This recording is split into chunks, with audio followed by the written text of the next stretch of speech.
भारत के लिए कितनी चोट पहुंच सकती है ये जो 25% टैरिफ लगा है इस पे?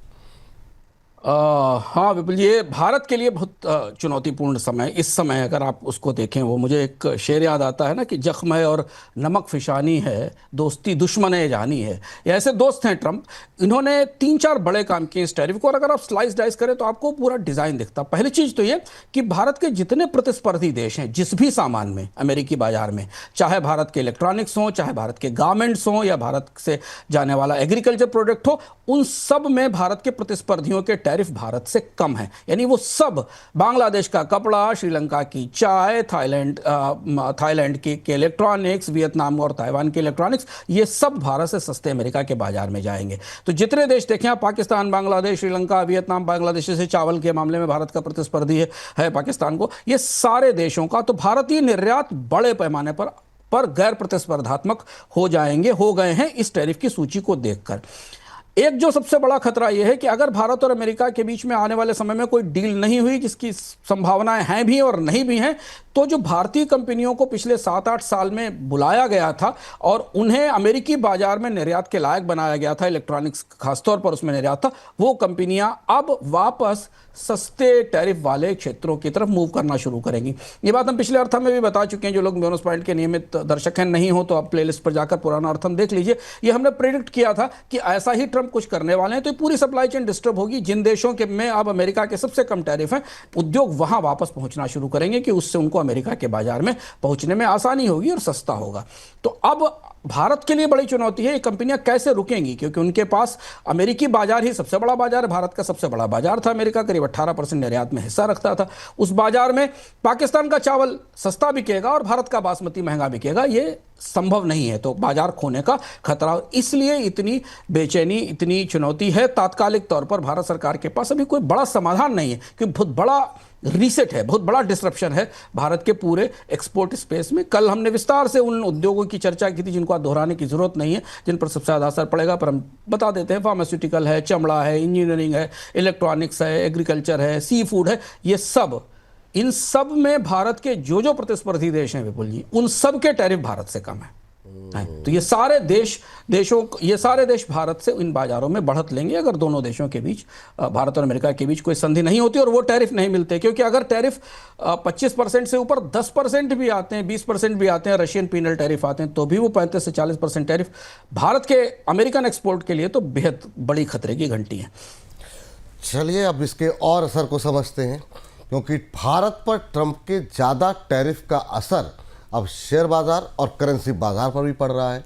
शेयर बाजार में लगातार दबाव बना हुआ है और आज तो हमने बड़ी गिरावट देखी।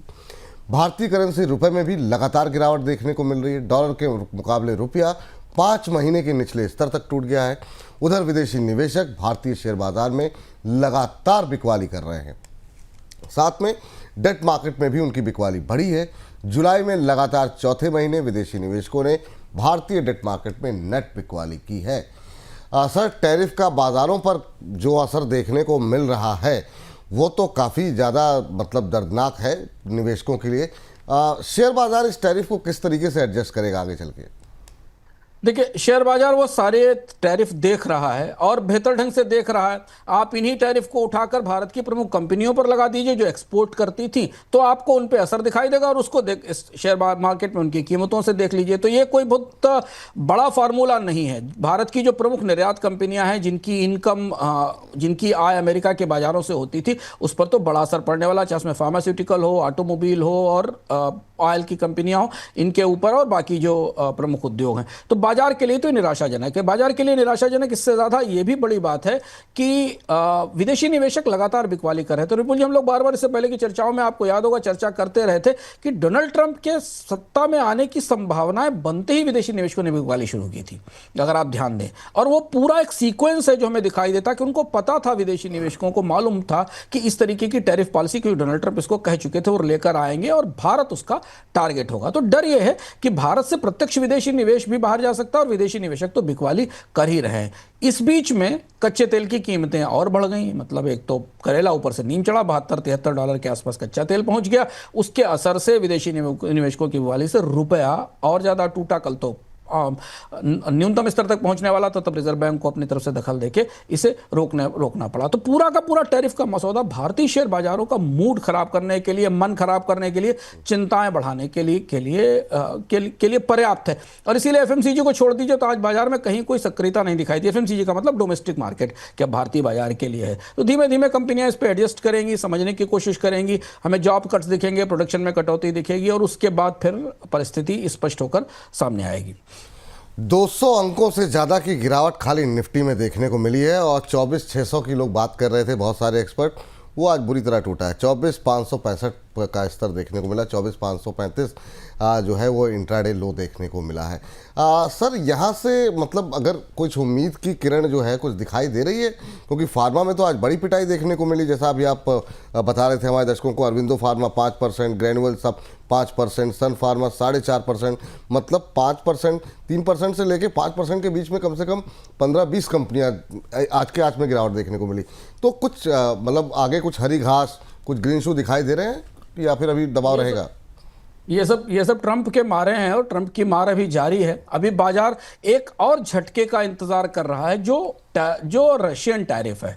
अगर वो टैरिफ नहीं आता तो तब भी ठीक, वो आता तो परिस्थिति थोड़ा ज़्यादा जटिल होगी। लेकिन हाँ, ये कि परिस्थितियों के बाद देखिए, एक्सपोर्ट बाजार हासिल करना इतना आसान नहीं था। अमेरिका में की कंजम्पशन पावर बहुत ज़्यादा है और डोनाल्ड ट्रंप ने उस बाजार का बहुत सफाई और चतुराई के साथ इस्तेमाल किया है। तो ये जो पैनिक है, ये जो झटका है, कल भी जब बाजार बढ़ा था तो हमने आपसे संकेत दिए थे कि बाजार जब टैरिफ को समझेगा तो रिएक्ट करेगा।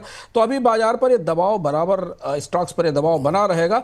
रणनीतियां बदलनी पड़ेंगी म्यूचुअल फंड्स को, इन्वेस्टर्स को। आईटी जो इतना बड़ा सेक्टर है उसके लिए बेहद मुश्किल, चुनौती भरा दौर लग रहा है। तो बाजारों में थोड़ा ज़्यादा वॉलेटिलिटी रहने की संभावना है, थोड़ा संभल कर निवेश करने की और थोड़ा ठहर कर चीजें देखने की जरूरत है। उम्मीद की किरण यही है कि भारत और अमेरिका के बीच एक व्यापार डील हो जाए और उस डील में भारत को उतने टैरिफ मिल जाए जितने जापान कोरिया को मिले हैं, 15%, 16%। देखिए बाजार वापस दौड़ने लगेगा, चलना शुरू कर देगा। यहाँ दिक्कत ये नहीं है कि हम पर ज्यादा टैरिफ लगाए गए, ज्यादा बड़ी दिक्कत है कि हमारे प्रतिस्पर्धी पर कम टैरिफ लगाया गया है।